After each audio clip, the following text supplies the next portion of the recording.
there's so much research out there that is very hard to understand for coaches, for athletes, for the regular public. Why hasn't anybody tried to bring all of this to people? My vision is that a combination of biomechanical analysis and education may potentially help shift that mentality in how sports are trained and how technique is taught.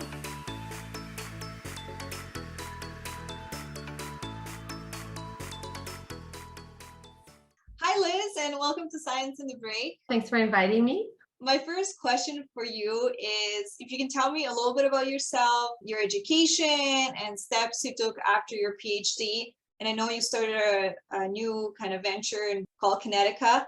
If you can tell me if you came up with this idea during your PhD or this idea came up later on after you were done. I have a background in kinesiology, and then I did my master's and PhD in biomechanics at York University.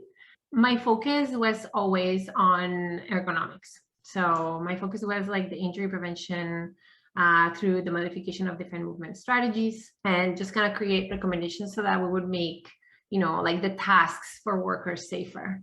I thought at the time, oh, this is like super practical, and all of our data collection was very practical. These were studies so that to create kind of like guidelines that people can kind of like just quickly grab and implement. And at the time, I remember we were working with one of the construction trades with their unions, and whatever recommendations I did were actually taken up by them and implemented in their training centers. And I thought, oh, this is pretty cool. And I always kept thinking that if I was going to stay in academia, I thought that I actually had a choice. Yeah. I always thought, okay, well, whatever it is that I'm doing is super practical. I don't see why not, right? Mm-hmm. And I always kept making connections. I was, at the same time that I was doing my PhD and that I played, that I did all my studies, I was also playing volleyball. So I played for Mexico, I played for Canada, for beach volleyball. And I was also heavily involved in volleyball. So like I was kind of doing two things that are almost like full time. I used to sort of like fantasize every now and then as in like, oh, it would be cool to bring in like all of the stuff that I'm learning in my PhD to volleyball. But I realized that it's Canada, there's not a lot of money that is like put into sports and sports performance. So I really never took it seriously. I just it was sort of like a fantasy, and I recognized it as a fantasy, and it just kind of like stayed there in the back of my mind. Once I finished my PhD, I did my postdoc in Carleton, and it was really cool because I was working with the like an IT professor who was specialized in video and graphics, and it was pretty neat. It was creating kind of like the model of a face so that they'll be able to kind of create a coaching tool for singing students. And then that triggered my mind. I was like, oh, this is so cool. And I actually never thought about getting really heavily involved in tech. But when I was reading about all these algorithms that are used for different things, then I thought, maybe I can use something like this. Maybe I can create something like this. I feel like there's so much research out there that is very hard to understand for coaches, for athletes, for the regular public. And I just think, why hasn't anybody tried to bring all of this to people? Like all the researchers are very occupied with creating new stuff. They're occupied about like doing research that is within the mandates of the grants that are available for research. But then you see all of these athletes, who are getting specialized in sports from the very young age, and they're already accumulating repetition into their joints, into their like muscles and everything. And they're so, I don't know, I feel like the sports culture is shifting in such a way that they are wanting these young kids to perform, and then they're busting their knees, busting their shoulders when they're so young. And the problem is, like, I see so many parent volunteers who are coaching them, and then they don't learn the appropriate technique, and then it accumulates. And then we have, like kids, like I know a couple of players who are, easily at least 10, 15 years younger than me, who already have a lot of injuries and can't play anymore.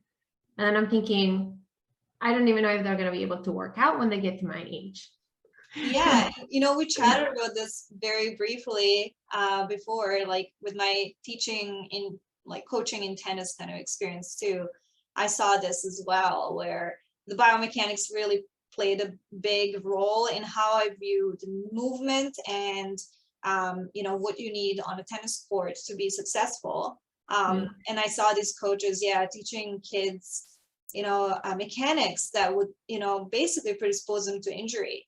And then explaining, to these coaches that what you're doing is teaching improper mechanics is very difficult because their background is not in mechanics. And they spend a lot of time looking at videos maybe of these professional athletes like Federer, Nadal, etc. But these kids are not professional athletes. You need to teach them the proper mechanics first, and eventually they'll find their way. My vision is that a combination of biomechanical analysis and education may potentially help shift that mentality in how sports are trained and how technique is taught. The way we understand biomechanics as academics is very different from what an athlete or a coach would understand as biomechanics. Whenever you talk to a coach and you're talking about biomechanics, like they're always thinking about like video and maybe like slow motion, maybe like what kinds of things can you correct out of like a qualitative sort of analysis. Maybe it's like, stick figures or maybe lines of angles. And they think that that's the extent of it. When it comes to feedback to them, they're kind of like, well, what am I supposed to do? But then they don't understand that we've been trained to draw meaningful conclusions that can make a huge difference in the way somebody moves. Like, at least that's what I did because obviously biomechanics can focus on many different areas, but my focus is just, how can we decrease the musculoskeletal load of this movement? What kinds of other strategies can we do? What kinds of things, how can we change it? We as PhDs, when we communicate, like if you're an entrepreneur, you're trying to bring your knowledge to people, like one of the most challenging things is like, how do you communicate it, like for a 14-year-old, for a 13-year-old? Like, how do you do this? It can be very complex information, but you need to be a great communicator. What kind of, then within Kinetica, what kind of services do you offer? Is it this mostly for the coaches? Is it mostly for athletes? Is it a combination of the two? And how do you go about doing this? I offer a combination. So some stuff for coaches, some stuff for athletes.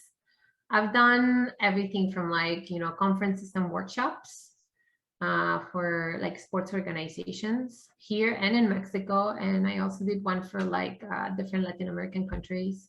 So, I've had like large audiences, but these ones I've done, like some of them are just like single workshops. Some of them have like workshop series. I also, bless you, I also have like, right now I have an injury prevention guide for coaches. So it's not a course, it's sold as if it was a course, but it's not a course. It's actually a guide for them to learn more about, what is an ACL injury. So I'm creating, this is my first of, I'm thinking multiple ones that are specific to injuries in one sport. So like the one that I have for ACL is for jumpers. So it's like, it has to be injury specific, but then also skill specific so that the recommendations match. Like if we think about overhead injuries, a lot of stuff like volleyball, tennis, badminton, they all get lumped together, but I'm like, they're not lumped. Different. It's not the same. It has to be specific to the sport. Tell me a little bit about what are your goals? How do you want to expand? Where do you want to take this vision? And what would be like your dream? So what I'm working right now, so that I'm part of the biomechanical zone at Ryerson. One of the goals here, because, as I mentioned, I was playing around with Python, then I realized, you know what? I'm going to try to write a computer vision program to be able to assess posture. So I did, and I was able to create a skeleton that's really good. I gotta say, it looks better than some of the Vicon ones that sometimes you see like the leg over here. So, so this one was nice because, like so far, the skeleton stays even if the markers cross. Mhm. I'm thinking that's like a very first step, because I feel like to me it was the most overwhelming part of it all. Because as you know, once we have numbers, then we have numbers. Then I'm looking at like, okay, so how are we defining what's acceptable, and how are we defining what's in the gray area, and how are we defining what could potentially be injurious? So then that's just a combination of papers that I have to, like that I'm continuously reading. I don't know if you saw like the amounts of papers that I've read. It's like probably I could probably do another PhD on this. But the way I see it is like, I've interviewed a lot of coaches in my market research, sorry. And I feel like something that would be really awesome, and that would help combine the efforts of the coaching staff, the athletes, even the parents and their medical staff, would be for them to be able to like track the movements of some of the functional movements that they do, that they're required to perform a certain skill. And then, or even their fundamental sports skill, for example, like an approach, an arm swing, a serve, like, like discrete skills. Mhm. And then have sort of like libraries for each of those athletes. That's in like, how are they performing, towards the beginning of the season? What are some recommendations, like, or maybe select what are your high risk athletes based on some assessments, and then be able to kind of like have these sort of like red flags for, high risk for some of those athletes. And then recommendations as in like, this person, like look into, maybe this person has, weakened, I don't know, like external rotators of the hip or something like that, so to protect the knee or whatever, something like that. So that their personal trainers or their strength and conditioning coaches, their coaches, and the medical team can all come together, and their efforts of their cues and the training can actually merge into one. I feel like with athletes, you need to get them to buy in. You were an athlete too, so you understand that like the inner circle of sport is hard to break. If you're just an academic, nobody's going to listen to you. If you play professionally and you're an academic, maybe. I'm in that maybe category. I played internationally, I played at a high level. I'm an academic, so maybe they'll listen to, So merging your, scientific background, right, with your athletic background. And I think that's great because, I mean, just having an academic background or just having the sport background doesn't really help in making a vision like this happen, right? Are you planning to expand to other sports other than, you mentioned volleyball and jumping? Is that your primary focus right now, or do you have other sports that are within Connecticut, and are you planning to expand to, I don't know, hockey, tennis, etc.? Do you want to expand on tennis?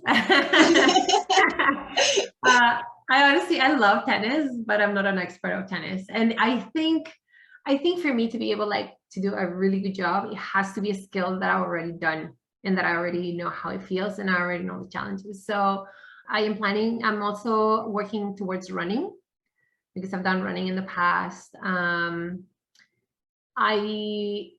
don't know about like other sports, but like strength and conditioning is kind of like a funny one. I think that there are already like a couple of things for strength and conditioning. There are a lot of technologies for strength and conditioning, but I don't think they have like the biomechanics knowledge behind it, like other than a couple of things. But I don't know. I'm kind of considering it. I would love to do swimming. I did do swimming when I was a kid and I have good technique. So I kind of like, I get it. I get the movements, but it's just like, that would be being on the water. I don't know, like, we'll see. But I do have a vision of expanding a little bit in like a couple of sports. I don't see me going super, super broad because I want to kind of like increase the level of quality that is offered. I don't know. Like honestly, like I started entrepreneurship about like 3 years ago, and I've had like epic fails, and like it hurts to fail, but then you just get up and keep going. I think that being an entrepreneur is a lot more fulfilling than being a professor. I feel like being an entrepreneur is something that goes a lot more beyond of who you are as a person, and just be resilient, because as an entrepreneur, you find so many like moments of disappointment, and you feel alone sometimes. I found like being part of entrepreneurship groups and networking groups and stuff like that has helped me through so much.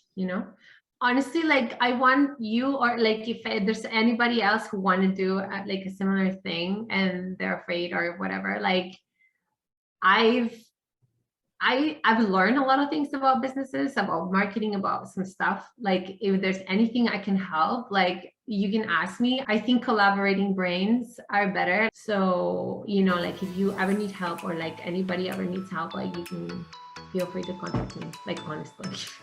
Thank you. No, I'm sure everyone that is listening and watching will appreciate this. And I know some people that have really great ideas and are scared to take that next step. Thank you so much, Liz, for sharing your experiences, and also a bit about Kinetica. For all the viewers, I will be posting the website links, and you can check it out and reach out to Liz as well if you want her feedback on either your sports or starting your company. So thank you so much, Liz. Yeah.